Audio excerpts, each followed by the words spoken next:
சண்முகம் சிறந்த ஜல்லிக்கட்டு வீரருங்க. குடும்பத்தோட வறுமைக்காக சிங்கப்பூர் கப்பல் நிறுவனத்துல வேலைக்கு போனாரு. பல கனவுகளோட போனவரு இப்படி உயிரிழந்து வருவாருன்னு யாரும் நினைச்சு பார்க்கல.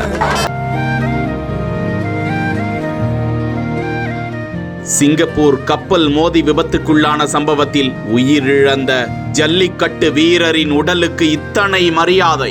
சிங்கப்பூர் பெட்ரோ பிராங்கா தீவு அருகே சில தினங்களுக்கு முன்பு 2 கப்பல்கள் ஒன்றோடு ஒன்று மோதிக்கொண்டு கப்பலில் ஏற்பட்ட தீ விபத்தில் பலர் படுகாயமடைந்ததாக தகவல்கள் வெளியாகின.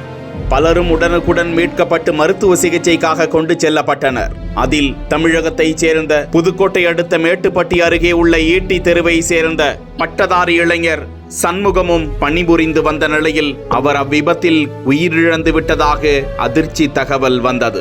சண்முகத்திற்கு ஒரு சகோதரர் உள்ளார். அவர்களது தந்தை செல்லக்கண்ணு சிறு வயதிலேயே உயிரிழந்து விட்டார். மூத்த மகன்தான் சண்முகம், 26 வயது. பட்டதாரியான அந்த இளைஞர் ஜல்லிக்கட்டு வீரராம். அவர் களமிறங்கிய ஜல்லிக்கட்டு போட்டிகளில் ஏராளமான பரிசுகளை தட்டி வந்திருக்கிறாராம். இந்த நிலையில் தனது குடும்ப வறுமையை போக்குவதற்காக கடந்த 2 ஆண்டுகளுக்கு முன்பு சிங்கப்பூரில் உள்ள கப்பல் நிறுவனத்தில் சேர்ந்து பணிக்கு சென்ற நிலையில் சண்முகம் அவர் உயிரிழந்த தகவல் அறிந்து சுற்றுவட்ட கிராமமே சோகத்தில் மூழ்கிய நிலையில் திருச்சி விமான நிலையத்திற்கு அவரது உடலை பெறுவதற்காக சுமார் 200க்கும் மேற்பட்டோர் வந்ததால் பெரு நிகழ்ச்சி ஏற்பட்டது. அவரது உடலை பெற்றுக்கொண்ட அவரது தாயார் உள்ளிட்ட உறவினர்கள், கிராமத்தினர் கதறி அழுதது பார்ப்பவர்களை பதறச் செய்தது.